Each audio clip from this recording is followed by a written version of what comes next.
வணக்கம் நண்பர்களே. சனி பகவானுடைய கால் ஏன் ஊனமா இருக்குன்னு தெரியுமா? சனி பகவானுடைய கண்கள் அதிக வீரியம் இருக்கும்.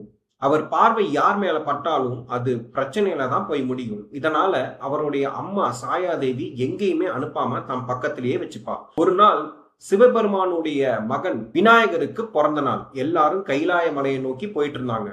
சனீஸ்வர பகவான் நானும் போய் அந்த பிறந்த நாள் விழாவை பார்க்கணும்னு அம்மா கிட்ட அடம் பிடிக்கிறாரு. அம்மா தூரத்துல இருந்து நீ பார்க்கணும் அப்படின்னு சொல்லிட்டு சொல்லி அனுப்பி விடுறாரு. சனி பகவான் கைலாய மலையில கால் வச்சோடனே கைலை மலை அப்படி குலுங்கிருது.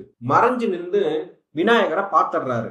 விநாயகரை பார்த்த அடுத்த நிமிஷமே விநாயகரோட தலை 2 துண்டா விழுந்துருது. பார்வதிக்கு ரொம்ப வருத்தமா இருக்கும். அதனால சனி பகவான சபிச்சிருவார். உன்னுடைய கால்கள் ஊனமா போகட்டும் அப்படின்னு சொல்லிட்டு சபிச்சு விடுவாங்க.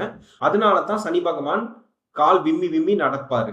இந்த மாதிரி மோர் இன்ஃபர்மேட்டிவான வீடியோ தெரிஞ்சுக்க இந்த சேனலை ஃபாலோ பண்ணுங்க, சப்ஸ்கிரைப் பண்ணுங்க.